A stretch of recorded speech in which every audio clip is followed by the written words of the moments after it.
She's number one at being dumb, the new face of the DNC. Gather round, cause that's our Jazzy.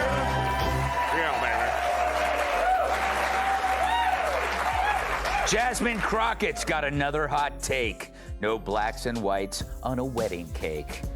The Democrats' new chosen one, Jasmine Crockett, is in the news again for an old clip where she attacked Florida Rep. Byron Donalds for marrying a white woman. Greg Gutfeld just lit up live television with a takedown so brutal, it felt less like a debate and more like a televised roast. Jasmine Crockett walked in with rehearsed talking points. Gutfeld met her with a verbal flamethrower. His wit was razor sharp, his timing relentless, and his restraint non-existent. He sliced through her grandstanding like a hot knife through butter, leaving Crockett visibly scrambling for a response. The audience didn't just watch, they erupted. Laughter, gasps, cheers, and online, a digital wildfire.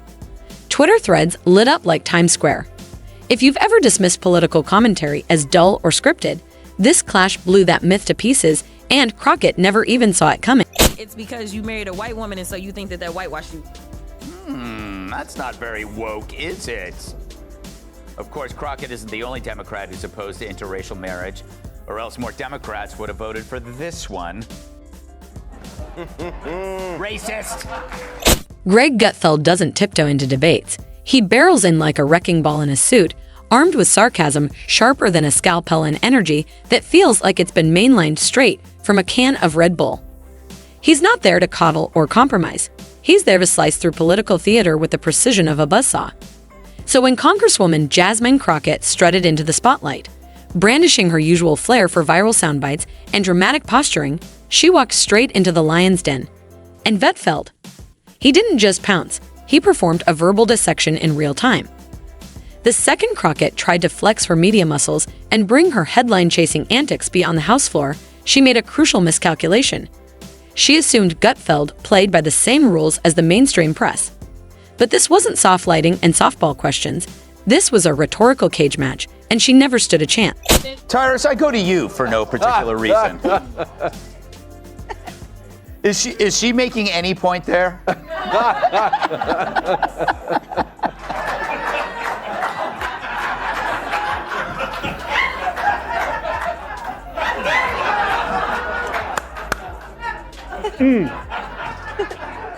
Like this makes me wish my mom made different father choices. Because we all get sucked into this. Like, this is, if you're gonna talk about black history, at least know it. This is, at least know it, okay? You'd think she'd pause, plan, maybe read the room. Nope. She barrels straight into the lion's den, unarmed, overhyped, and clearly out of her depth. Crockett doesn't exactly trade in substance. She's more of a spectacle, a kind of political performance artist draped in the costume of a legislator. Her greatest talent, drowning out real dialogue with a rapid-fire stream of buzzwords, outrage, and choreographed outrage fits that play really well on TikTok. Her resume? Less about legislation, more about viral tirades, dramatic mic drops, and turning every podium into her own personal stage. To her followers, that's fighting the system. To everyone else, it's just noise. It goes back to, that was 45 seconds of some of the, like, Kamala, you good right now. That was some of the dumbest I ever heard in my life. Here's the thing. This goes back to what we talked about earlier. They never have a solution. Just listen to your dumbass talk. You want to talk about agriculture? Why don't you fix the lottery? Why don't you make it easier for people who want to come into this country to work in agriculture and equitation and factories?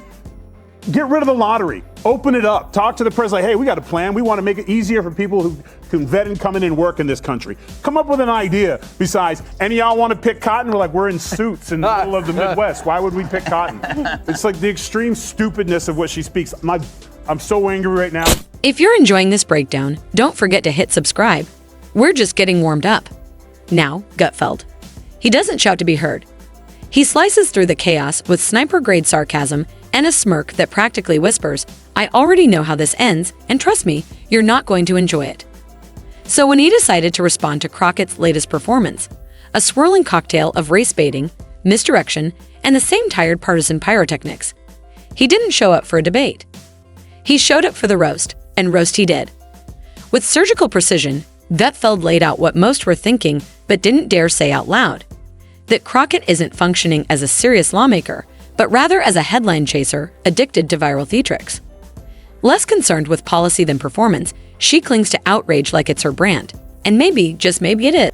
She's so rotten, she wants migrants picking cotton. We present to you Democratic Congresswoman Jasmine Crockett, who made this shocking argument why America needs immigrants. Roll it, Alfred. So I had to go around the country and educate people about what immigrants do for this country, or the fact that we are a country of immigrants. Right. The fact is, ain't none of y'all trying to go and farm right now. Okay, so I'm lying. Raise your hands. You're not. We done picking cotton. We are. You can't pay us enough to find a... She wasn't asking questions. She was delivering rehearsed monologues. She wasn't defending ideas. She was auditioning for applause, hoping each singer would rack up retweets and digital fist bumps. But in Gutfeld's world, that kind of hollow grandstanding isn't just unimpressive. It's the lowest rung on the political food chain. His takedown didn't come in hot. It didn't need to. It was cold, calculated, and soaked in sarcasm. No yelling, no theatrics, just a surgical mirror held up to Crockett's act. And what it reflected wasn't flattering. Gutfeld peeled back the performance to reveal the hollow core. MP slogans, flimsy arguments, and a political identity built more on shock value than substance. And let's not kid ourselves, this wasn't a one-time flare-up. Jasmine Crockett has carved out a brand as the reigning queen of congressional drama. When the red light goes on, she flips the switch. Suddenly, it's hand gestures, dramatic pauses, fire-eyed stares, and a curated string of buzzwords engineered for virality. It's politics by way of reality TV, big on theatrics, light on thought. But this time, the spotlight shifted. Gutfeld didn't just critique her behavior, he dismantled it frame by frame. Every choreographed outburst, every exaggerated grievance, every moment crafted for the camera, he dragged it into the daylight and torched it with razor-sharp satire and the kind of plain-spoken clarity that makes it impossible to look away. Kilmeade, she's getting to be the face of that party. I know, thanks to your show. Yeah.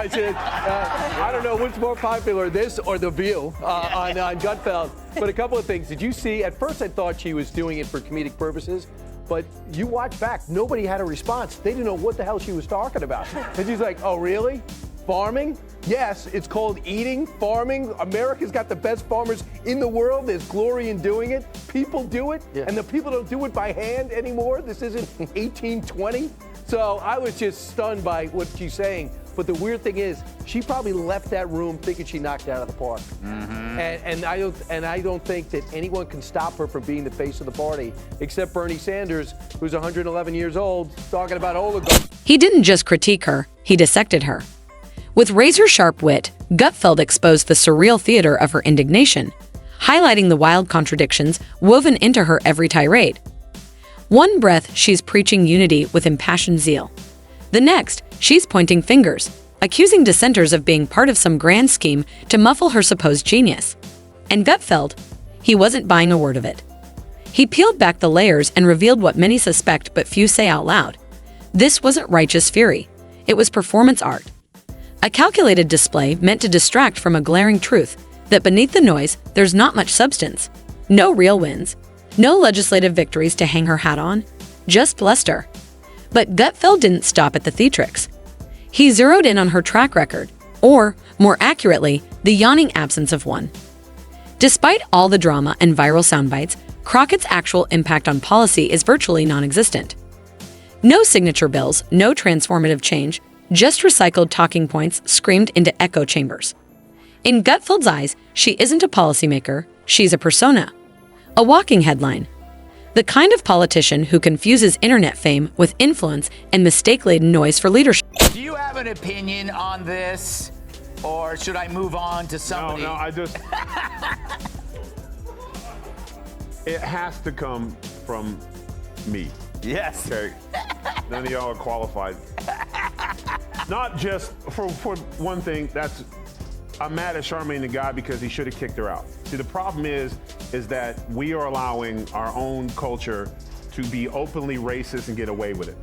Now, if a white person is offended by that, and they should be, they say something, it's like, it's not the same thing. But if you say that, and another brother looks at you and goes, man, you wrong for that.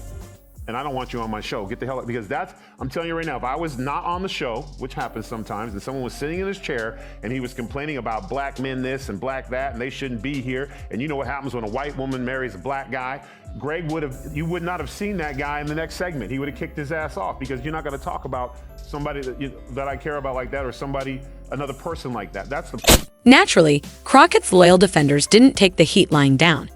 They mobilized instantly, faster than you can scroll through a hashtag, hurling accusations of bigotry, misogyny, and of course, the now standard fallback. They're just afraid of her power. It was identity politics on autopilot, the kind of reflexive outrage that swaps critical thinking for convenient outrage. But Gutfeld, he wasn't about to let that narrative fly. With a level of clarity that cut like a scalpel, he dismantled the smokescreen.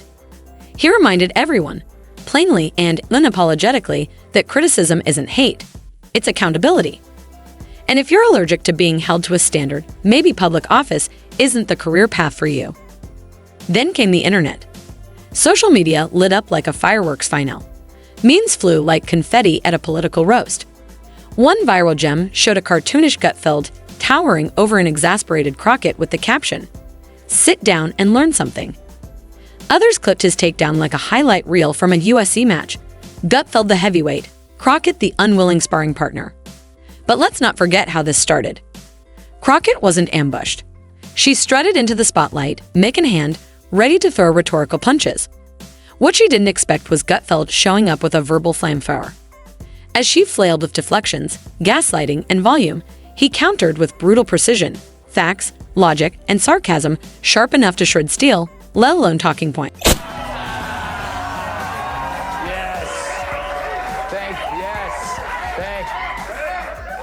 Yeah, all right, stop it. Although I must say you have great taste. Happy Wednesday, everyone. Oh, man. Okay. It was like watching someone charge into a wildfire armed with a fistful of glitter, flashy, frantic, and utterly ineffective. Crockett's counterpunches didn't land. They sparkled, fizzled, and disappeared into the smoke. Even her usual chorus of cheerleaders began to quietly back away, realizing this wasn't the hill to go viral on. This wasn't just a roasting, it was a dismantling, and no one wanted front row seats to their unpolitical funeral. But Gutfeld wasn't just targeting a single outburst or a clumsy soundbite. He was calling out the entire spectacle of performative politics that Crockett seems to embody. The kind that trades substance for style, press conferences for trending clips, and actual results for retweets. And he did it with a kind of sharp-edged humor that made it impossible to look away. After thoroughly deconstructing her logic, mocking her theatrics, and laying bare the vacancy of her record, Gutfeld delivered the knockout blow. A reminder of what real leadership looks like. Not loud, not petty, not manufactured rage for camera lenses. Leadership shows up. It builds, it serves, it leads quietly when needed, and fiercely when it counts. Crockett, in her quest to dominate the spotlight, forgot that attention isn't influence. And when you confuse the two, someone like Greg Gutfeld will always be waiting, torch in hand, sarcasm loaded, ready to turn your soapbox into a smoldering stage. Jesse, they called Musk a Nazi, and next thing you know, you got swastikas on cars. They called Trump Hitler and a Nazi and a fascist, and he got shot. So I don't really ever see that happening on the Republican side when we make fun of Democrats. It's also about the supporters. It's not just the leaders. It seems like Democrats are easily programmed to do bad things. Yes, they are. They're very easily programmed, Greg. I made you. This wasn't just a takedown. It was a human-sized warning label with flashing lights and sirens. Greg Gutfeld didn't merely critique Jasmine Crockett's performance. He transformed it into a masterclass in what not to do when stepping into the political arena. It was a wake-up call for every influencer turned legislator coasting on likes, hashtags, and the addictive sugar rush of online applause. To every politician who confuses volume with value, who believes TikTok tantrums are tantamount to legislative victories, Gutfeld scrawled across their narrative in bold, sarcastic ink. We see through the act. We're over it. And no, we're not clapping anymore.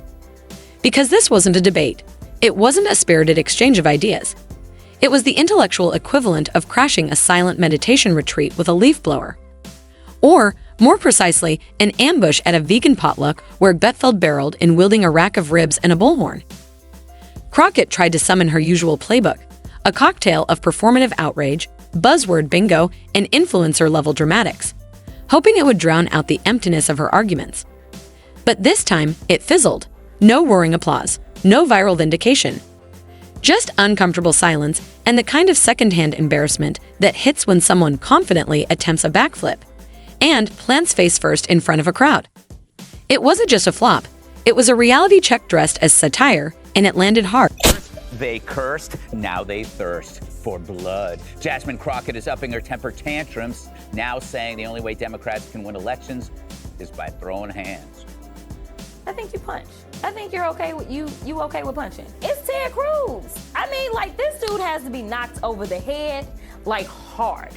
Crockett flailed, scrambling for footing like a malfunctioning Roomba trapped in a corner, spinning, bumping, and blurting out phrases like systemic oppression, voice of the people, and the ever-desperate, let me finish. But each buzzword ricocheted harmlessly off Gutfeld's unbothered expression, his smirk as immovable as airport security lines. It was less a rebuttal, more a one-sided meltdown, like trying to extinguish a grease fire by waving a protest sign at it. Flashy, sure, useful, not even close. Meanwhile, Gutfeld looked positively serene, as if he'd already moved on in his mind to what sandwich he'd order after the show. No shouting, no grand gestures. His takedown was delivered with the calm detachment of someone troubleshooting a broken printer. Thank you for your outrage. Please hold while we transfer you to someone who cares. He wasn't just winning. He was gliding, coasting through the chaos with such cool precision it almost felt unfair. You could practically hear smooth jazz playing in the background as Crockett spiraled, grasping for applause that never came. And the audience, they weren't just watching, they were devouring it. Every perfectly timed jab from Gutfeld hit like a confetti cannon in a room full of inflated egos. Laughter erupted. Heads turned. Crockett's big moment of defiance rapidly unraveled into a live-action cautionary tale. The moment when an outrage-fueled persona collides with the unforgiving wall of reality. She claims that she wasn't talking about Abbott's wheelchair at all. Yet she's mentioned Abbott's wheels before. In 2022, she posted Beto's rolling around the state. Where's Abbott rolling to? And according to the Washington Free Beacon, Crockett also liked several Facebook comments referring to Abbott as Hot Wheels back in. Her supporters scrambled to contain the fallout like stagehands trying to put out a fireman performance. Tweets flew like emergency flares. Think pieces popped up faster than popcorn in a hot pan. Somewhere, someone probably drafted a passionately indignant Instagram caption accusing everyone of misogynoir, before realizing hashtags can't unscorch reputations. But the damage already carved in stone. This wasn't a trip on the political runway. It was a full-blown wardrobe malfunction of credibility. The Empress wasn't just without clothes, she was live-streaming the unraveling in high definition. And Gutfeld, he was already gone, not out of breath, not worked up, just casually strolling off like a man who already knew the post-game analysis would speak for itself. He wasn't basking in a simple win, he was presiding over a cultural autopsy. Gutfeld hadn't merely dismantled Jasmine Crockett, he cracked open the hollow shell of an entire breed of performance politicians. The ones who believe going viral is a policy position, who treat soundbites like legislation, and who mistake crowd reactions for leadership credentials. And what made it sting even more? He never once raised his voice. No shouting matches. No dramatic pauses or fist-pounding. Just precise ridicule delivered with the finesse of a late-night comic and the patience of someone who's watched this same circus roll into town one too many times. Crockett stood there, still gripping the mic like it might resurrect applause. But the silence was deafening. The kind that tells you not only did the crowd leave, they were never listening to begin with. Is she gonna keep this thing that she wasn't talking about, the wheelchair? Yeah. Come on, babe, you know you're full of and all that, Jasmine. I think what happened was AOC was like, you guys, I need to triangulate and be serious now because I'm going to be a senator. So someone has to be a talking attention whore. Who is it going to be? and Jasmine raised her hand and goes, Excuse me, Congresswoman Cortez? I speak jive. What it is, mama. She brought everything she had: fire, fury, and a carefully curated vocabulary of buzzwords. But in the end, it still wasn't enough. Because no matter how loud the delivery, volume isn't vision, and hashtags, they don't pass bills. This moment had nothing to do with left versus right. It was bigger than that. It was substance versus spectacle. Reality clashing with the carefully constructed illusion of relevance. Gutfeld didn't just dismantle a single political figure. He lifted the veil on a growing trend infecting the halls of American governance: the rise of the viral politician. You know the type, they march into Congress like it's the next season of a reality show. Every floor speech is a performance. Every committee hearing, a chance to rack up views. To them, policy isn't the goal, it's a prop. And that's the real story here. Politics isn't an open mic night for aspiring influencers. It's not a stage for self-promotion dressed up as activism. It demands results, not reactions. Because if you treat public service like showbiz, if you mistake charisma for competence, someone like Greg Gutfeld will be waiting, script in hand, ready to recast your spotlight moment as a warning to everyone else chasing clout over country.